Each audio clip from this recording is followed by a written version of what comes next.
नमस्कार, मेरा नाम कमल किशोर धाकड़।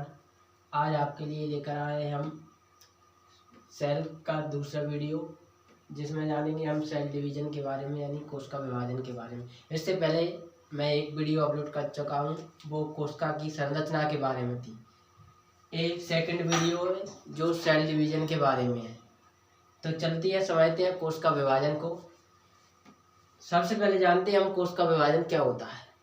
हमारे बॉडी के अंदर पुराना सेल डिवाइड होकर नए सेल का निर्माण करता है, इसी को सेल डिवीजन या कोशिका विभाजन कहते हैं। इसको समझिए, यानी कोई पुराना सेल है तो जो कोई एक सेल है वो डिवाइड होकर अनेक सेलों में विभाजित होता है, इसे ही कोशिका विभाजन कहते हैं। कोशिका विभाजन की खोज 1955 में ब्रिचाउ नामक वैज्ञानिक ने की थी। प्रोकैरियोटिक सेल का डिवीजन यूकैरियोटिक सेल से अलग होता है। कोई भी जीव एक सिंगल सेल से मिलकर बना होता है। कोई भी जीव हो वो एक सिंगल सेल से मिलकर बना होता है। ठीक है। सेल डिवीजन में डिवाइड होने वाली सेल को पेरेंट सेल यानी जनक कोशिका तथा पेरेंट सेल अनेक डॉटर सेल में डिवाइडिंग हो जाता है। इस प्रोसेस को सेल साइकिल कहते हैं। समझिए, कोई एक जो सेल है उसे हम बोल रहे हैं क्या, जनक कोशिका। जो जनक कोशिका होती है वो दो पार्टों में डिवाइड होती है, उसे डॉटर सेल कहते हैं, यानी पुत्रीय सेल कहते हैं। ठीक है, इतनी बात समझ में आ गई। अब आगे चलते हैं। चलिए अब समझते हैं सेल साइकिल के बारे में। यूकैरियोटिक सेल 24 घंटे में एक बार डिवाइड होती है। इस सेल साइकिल को हम 3 फेजों में विभाजित करेंगे। एक है इंटरफेज, सेकंड एम फेज, जिसे हम माइटोसिस फेज भी कहते हैं। सबसे पहले जानते हैं इंटरफेज के बारे में। इंटरफेज जो पूरे समय का 95% समय कंज्यूम करता है, इसको फर्दर 3 पेज में डिवाइड किया गया है। जो इंटरफेज है उसे हम 3 पेजों में डिवाइड करते हैं। तो कौन कौन सी 3 पेज है? सबसे पहले है जीवन पेज, गैप जीवन पेज। इस पेज में सेल का सभी ऑर्गेनम तथा साइटोप्लाज्म कंपोनेंट रिप्लिकेट होता है, यानी वृद्धि होती है। जो सेल ऑर्गेनम में जैसे माइटोकॉन्ड्रिया, साइटोप्लाज्म, उसमें वृद्धि होगी, जो अपनी वृद्धि करेंगे। उसके बाद आती है एस फेज। एस फेज में क्या होता है? एस फेज में जो डीएनए होते हैं उसमें डिवाइड होती है, वो उसमें अपनी संख्या में वृद्धि करते हैं। और साइटोप्लाज्म जो माइटोकॉन्ड्रिया होती है उसमें भी विभाजन होता है, 1 से 2 बनते हैं वे। और जीवन पेज में पुनः उनमें वृद्धि होती है। जी2 पेज के बाद आती है माइटोसिस फेज, यानी विभाजन प्रवस्था। अब समझते हैं हम विभाजन प्रवस्था के बारे में। चलिए अब समझते हैं हम माइटोसिस फेज यानी समसूत्री विभाजन के बारे में। इस सेल डिवीजन को सोमेटिक सेल डिवीजन भी कहा जाता है, क्योंकि ये डिवीजन सोमेटिक सेल में होता है, यानी जो कायिक कोशिका है उसमें होता है, इसलिए इसे सोमेटिक सेल डिवीजन भी कहते हैं।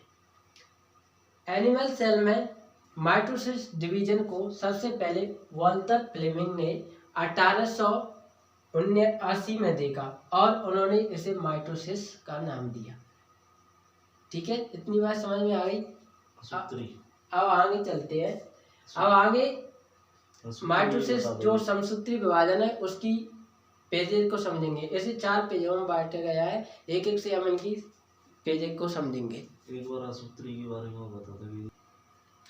अब समझते हैं जो माइटोसिस फेज है। यह पेज एक ऐसा पेज है जिसे एक्चुअल में सेल डिवीजन स्टार्ट होता है। सबसे पहले न्यूक्लियस डिवाइड होता है, उसके बाद साइटोप्लाज्म होता है। जो माइटोसिस फेज है यानी समसूत्री विभाजन है उसे हम 4 फेज में पढ़ेंगे। कौन कौन सी? Prophase, anaphase, metaphase, telophase. अब हम एक एक करके समझते हैं। सबसे पहले समझते हैं हम प्रोफेज के बारे में। अब चलते हैं जो माइटोसिस फेज की डिवीजन है उसकी पहली फेज यानी प्रोफेज के अंदर। इस फेज में क्रोमोसोम बनता है तथा दोनों सिस्टर क्रोमेटिड एक दूसरे से सेंट्रोसोम से जुड़ा रहता है। सेंट्रियोल क्रोमोसोम को तोड़ने के लिए बहुत ही इम्पोर्टेंट रोल निभाता है। देखिए यहाँ चित्र में समझिए, एक क्रोमोसोम है, जो क्रोमोसोम बनते हैं, सबसे पहले इसमें पहले एक क्रोमेटिन धागे के रूप में होता है। जो प्रोपेज पेज है उसमें क्या होता है, एक क्रोमेटिन जुड़कर एक क्रोमोसोम का निर्माण करते हैं, यानी गुणसूत्र का निर्माण करते हैं। ठीक है, ये प्रोपेज पेज है। अब इसके बाद समझेंगे हम मेटापेज के बारे में। अब जानते हैं हम जो समसूत्री विभाजन की है दूसरी प्रवस्था मेटापेज। मेटापेज में क्या होता है, मेटापेज में जितना भी सेल में क्रोमोसोम है वे सभी सेंटर में एक सीधी लाइन में आ जाते हैं, जिससे मेटापेज कहते हैं। जो अपने क्रोमोसोम बने प्रोपेज अवस्था में वे क्या होता है, वे सभी एक सीधी लाइन में इस प्रकार से आ जाते हैं, अतः इस पेज को हम मेटापेज कहते हैं। ठीक है, ये मेटापेज के बारे में समझ में आ गई। अब हम अगली पेज के बारे में जानते हैं।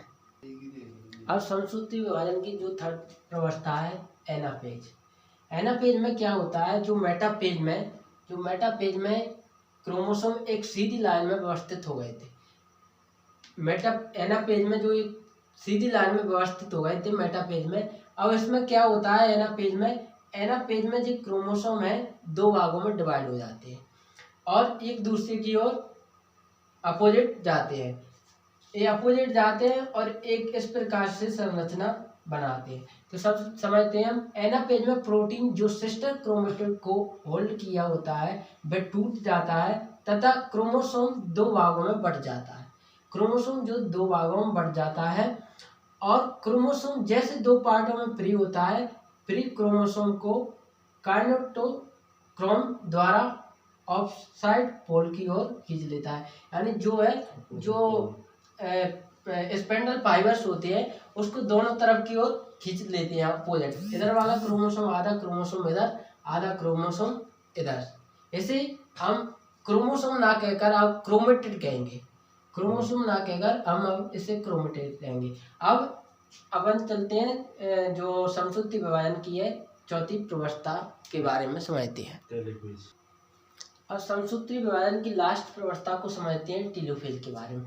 टेलोफेज में क्या होता है, जो एनाफेज में जो क्रोमोसोम होते हैं वो सेंट्रल की ओर चले गए। सेंट्रल की ओर जाने के बाद इसमें क्लीवेज डिवाइड होता है।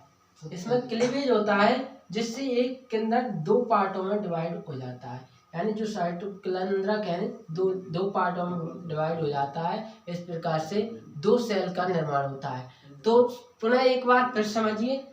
सबसे पहले हमने सेल डिवीजन को समझा कि सेल डिवीजन क्या होता है। उसमें समझा कि कोई भी कोशिका जो पुरानी कोशिका है वो डिवाइडेड होकर विभिन्न सारी कोशिकाओं में डिवाइड हो जाती है, उसे सेल डिवीजन कहते हैं। सेल डिवीजन सबसे पहले हमने सेल साइकिल के बारे में जाना। सेल साइकिल को हम 3 पेजों में विभाजित किया गया है, G1 फेज, S फेज और G2 फेज। जो सेल साइकिल को 2 पेजों में विभाजित किया गया है, इंटरफेज और सेल डिवीजन फेज। इंटरफेज को 3 प्रवस्था, G1 फेज, S फेज और G2 फेज। और जो डिवीजन पेज है उसे 4 पेजों में विभाजित किया गया है। प्रोपेज जिसमें जो क्रोमेटिन है वो क्रोमोसोम में परिवर्तित हो जाता है। उसके बाद मेटापेज आती है जिसमें जो क्रोमेटिन होते हैं वो सेंट्रल की ओर आते हैं। और उसके बाद आती है एनापेज। एनापेज में जो क्रोमोसोम होते हैं वो दो पार्टों में डिवाइड हो जाते हैं। और उसके बाद आती है टेलोपेज। टेलोपेज अवस्था में एक क्रोमोसोम एक दूसरे के अपोजिट हो जाते हैं और दो केंद्रक में विभाजित हो जाते हैं। इस प्रकार से एक कोशिका दो कोशिका में विभाजित हो जाती है। इसे ही हम समसूत्री विभाजन कहते हैं। धन्यवाद। अगर आपको ये वीडियो पसंद आई होगी तो लाइक कीजिए और